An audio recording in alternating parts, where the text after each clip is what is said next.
Using Google Photos for work versus personal tasks. If you want to use Google Photos for work versus personal tasks, and for various reasons, you might want to separate these.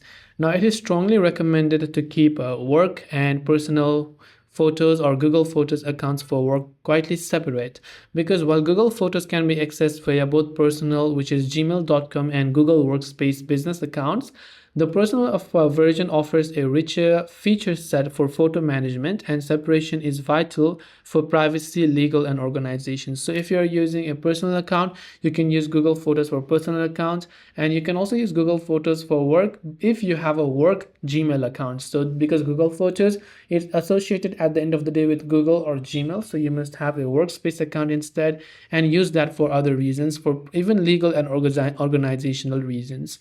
So I hope this video helped you out. If you have got any further questions, do feel free to also leave them down in the comment section below. As always, thank you for watching till the very end of this tutorial, and see you soon in the next video.